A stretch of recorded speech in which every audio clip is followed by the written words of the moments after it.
ሀገር ያንቀጠቀጠው ህዝብ ያስመረረው ወንጀለኛ ተገደለ። ህዝብና ሀገርም ከባድ ትርምስና ነውጥ ውስጥ ገቡ። እስቲ ያስቡት፣ አንድ ሰው ሲሞት ከተሞች በሙሉ በሁከትና በትርምስ የሚናወጡት ይህ ሰው ምን ያህል ኃይለኛ ቢሆን ነው? ከሰሜን ሜክሲኮ እስከ አሜሪካ ድንበር ድረስ ስሙ ብቻ ሽብርን የሚለቅ የሚፈራው አደገኛው ሰው በስተመጨረሻም አሸለበ። ይህ ኤልሜንቾ የተባለው በአንድ ወቅት በምድር ላይ በጣም ተፈላጊው የአደንዛዥ እጽ ንጉስ የነበረው ያመፀኛው ሰው ታሪክ ነው። እንዲሁም የሱ ሞት ሜክሲኮን እስከ መሰረቷ እንዴት እንዳናወጣት በዛሬው ዝግጅታችን ላይ ልናስቃኛችሁ ወደናል። ሰላም ጤና ይስጥልን ውድ የዩቲዩብ ቻናል ተከታታዮች፣ በዛሬው ዝግጅቴ ላይ ሰሞንኛውን የኤልሜንቾ ግድያና በሜክሲኮ እንደ ሀገር የተፈጠረውን ሁከትና ነውጥ የማስቃኛችሁ ይሆናል። ለቻናሉ አዲስ ከሆናችሁ ቻናሉን ሰብስክራይብ፣ ቪዲዮውን ደግሞ ላይክ በማድረግ ጀምሩት። አሁን በቀጥታ ወደ ዝግጅቴ ያልፋለሁ። አብራችሁን ቆዩ።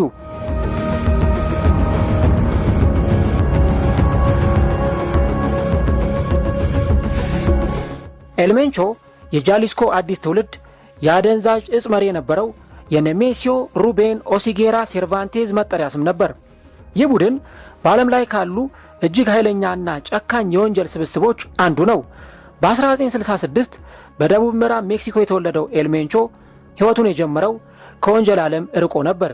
በወንጀል ተዋረድ ውስጥ ወደ ላይ ከመውጣቱ በፊት ፖሊስና አነስተኛ የአደንዛዥ እጽ አከፋፋይ ሆኖ ሰርቷል። ለበርካታ ዓመታት ሲጂኤንጂን በመገንባት በመላው አሜሪካ ኮካይን፣ ሄሮይን፣ ሜታምፌታሚን እና ፌንታሊን የሚያዘዋውር ግዙፍ ዓለም አቀፍ መረብ ፈጥሯል። ዩናይትድ ስቴትስ በእርሱ ላይ የ15 ሚሊዮን ዶላር የጉርሻ ክፍያ ለጥፋበት ነበር። እርሱ ያለበትን ለጠቆመና መረጃ ለሰጠ የ15 ሚሊዮን ዶላር ሽልማት እሰጣለሁ ማለቷ በዚህ ወቅት የሚታወስ ነበር። ይህም በዘመናዊ ታሪክ ለአንድ ወንጀለኛ ከተቀመጡት ከፍተኛ ዋጋዎች መካከል አንዱ ነው። ይህም ለሁለቱም ማለትም ለሜክሲኮና ለዩኤስ ባለስልጣናት ዋነኛ ኢላማ እንዲሆን አድርጎታል። ይህ ሰው ታላቅ ፍርሃትን ቢያጭርም በአካል ግን እምብዛም አይታይም ነበር። የእርሱ ፎቶግራፎች ከ10 ዓመታት በፊት የተነሱ በመሆናቸው ይህ ሁኔታ በሚስጥራዊነቱ ላይ ተጨማሪ ግርማን አላብሶት ቆይቷል። የካቲት 15 ቀን 2018 ወይም እንደ አውሮፓውያን አቆጣጠር ፌብሩዋሪ 22 2026 የሜክሲኮ ልዩ ኃይሎች በጃሊስኮ ተራሮች ጥልቅ ክፍል የሲኤንጂ ጠንካራ ይዞታ በሆነው አካባቢ በጥንቃቄ የታቀደ ዘመቻ አከናወኑ። የዩናይትድ ስቴትስ የስለላ ድርጅት ባለስልጣናትን ወደ ግለሰቡ መደበቂያ ቦታ ለሚመራው የመረጃ ክትትል እገዛ አድርጓል። በወታደሮችና በከባድ የታጠቁ የካርቴል ተዋጊዎች መካከል ብርቱ የተኩስ ልውውጥ ተካሄደ። ኤልሜንቾ በዘመቻው ወቅት ቆስሎ በሄሊኮፕተር ወደ ሕክምና ተቋም ቢወሰድም በመንገድ ላይ እያለ ሕይወቱ አልፏል። ባለስልጣናት እርሱና በርካታ ታዋቂ ጠባቂዎቹ በድርጊቱ መገደላቸውን አረጋግጠዋል። ይህም ለሲጂኤንጂ ታሪካዊና ከባድ ምት ሆኖባቸዋል።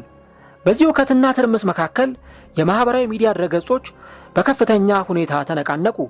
የካርቴሉ ደጋፊዎችና አጋሮች እንደ አውሮፕላን ማረፊያዎች በቁጥጥር ስር ውለዋልና በከተሞች ውስጥ ሰፊ ውድመት ደርሷል የሚሉ በርካታ መረጃዎችን ማሰራጨት ጀመሩ።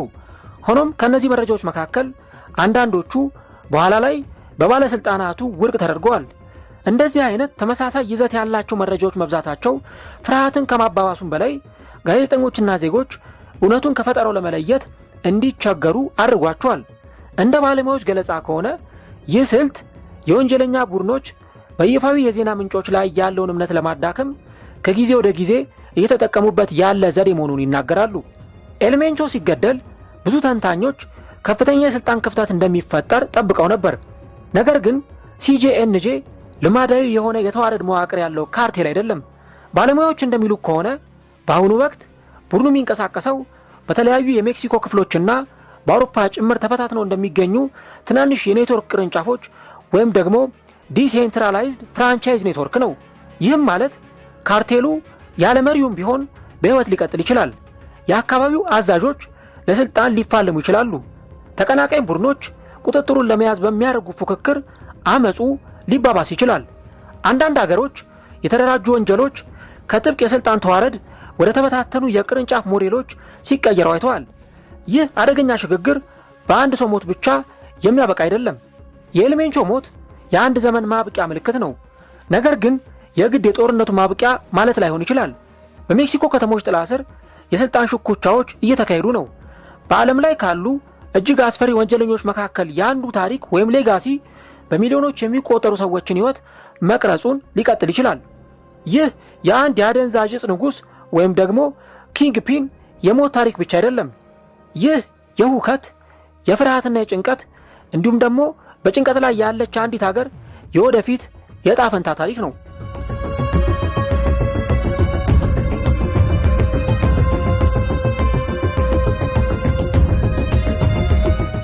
ኤልሜንቾ በአንድ ጀንበር የካርቴል መሪ አልሆነም። እንደ አውሮፓውያን አቆጣጠር በ1990ዎቹ ወይም ደግሞ በእኛ አቆጣጠር በ1980ዎቹ አጋማሽ በአደንዛዥ ስርጭትና አነስተኛ ዝውውር የጀመረ ሲሆን ቀስ በቀስ በሜክሲኮ የወንጀል ዓለም ውስጥ ግንኙነቶችን መሰረተ። አሁን ላይ ተዳክሞ ከሚገኘው ሚሌኒዮ ካርቴል ጋር በመሰለፍ ከቆየ በኋላ ከቡድኑ ተገንጥሎ የኋላ የጃሊስኮ አዲስ ትውልድ ካርቴል ሲጄኤንጂ የሚሆነውን ድርጅት መሰረተ። በእርሱ አመራር ስር ሲጄኤንጂ የተፎካካሪ ካርቴሎችን ድክመት በመጠቀምና ወደ ዩናይትድ ስቴትስ የሚወስዱ ዋና የአደንዛዥ ዕፅ መስመሮችን በመቆጣጠር በፍጥነት አደገ። በተለይም ኮካይን፣ ሜታምፌታሚን፣ ሄሮይንና እጅግ ገዳይ የሆነውን ፌንታኒል የተባለ ሰው ሰራሽ ኦፒዮይድ በማሰራጨት ታወቀ። ፌንታኒል ለማምረት ርካሽ፣ በከፍተኛ ሁኔታ አደንዛዥ ሆነና በዩኤስ ገበያ ላይ ከፍተኛ ትርፍ የሚያስገኝ በመሆኑ የቡድኑ ዋነኛ የገቢ ምንጭ ሆነ። የህግ አስከባሪ አካላት በኋላ ላይ ሲጄኤንጂን በብዙ ቶን ከሚቆጠሩ የእነዚህ ዕጾች ጭነት ላይ በማያያዝ ኤልሜንቾን በ21ኛው ክፍለ ዘመን በከፍተኛ ሙያዊ ብቃት ከተደራጁ የአደንዛዥ ዕፅ ነገስታት አንዱ አድርገውታል።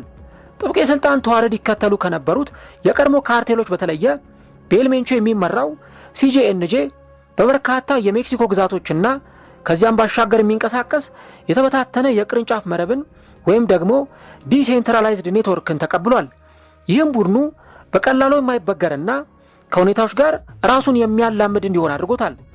ይህ አስገራሚ መስፋፋት የዩኤስና የሜክሲኮ ባለስልጣናትን ትኩረት የሳበ ሲሆን በእርሱ የመሪነት ሚናና በገነባው ግዙፍ የአደንዛዥ ዕፅ ኢምፓየር ምክንያት በዓለም ላይ በጣም ከሚፈለጉ ወንጀለኞች አንዱ እንዲሆን አስችሎት ነበር።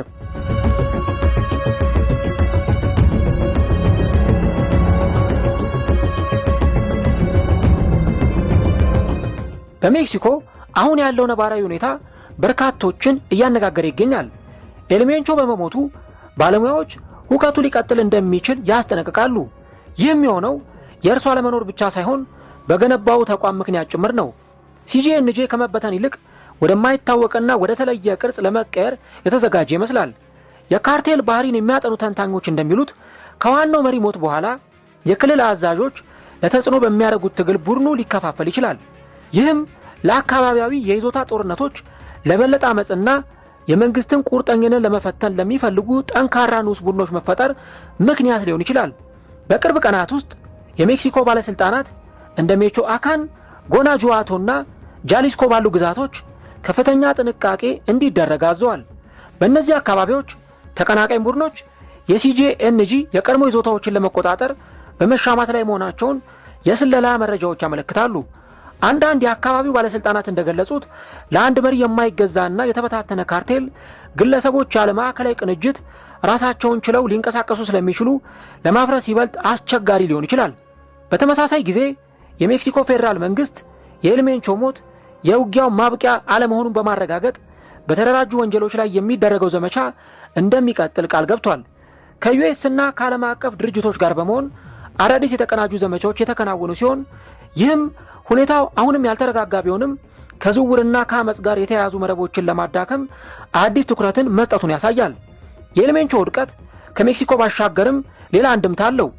ሀገሪቱ ከጥቂት ወራት በኋላ ትልቁን የ2026ቱን የፊፋ የዓለም እግር ኳስ ዋንጫን ከሌሎች ሀገራት ጋር በጋራ ለማስተናገድ በምትዘጋጅበት በዚህ ወቅት የመንግስት የጸጥታ ተቋማት ለዜጎችም ሆነ ለዓለም አቀፍ ተጓዦች ማረጋገጫ ለመስጠት ተጨማሪ ወታደሮችንና ፌደራል ፖሊሶችን በዋና ከተሞች አሰማርተዋል። ለፊፋ ባለስልጣናት የተጋራው የስለላ መረጃ እንደሚያሳየው ከኤልሜንቾ ሞት በኋላ አልፎ ካርቴል ነክ አመጾች ቢጨምሩም በዚህ ወቅት በተለይም በዓለም ዋንጫው ስታዲየሞችና አካባቢዎች ላይ ያነጣጠረ አሳማኝ ስጋት የለም።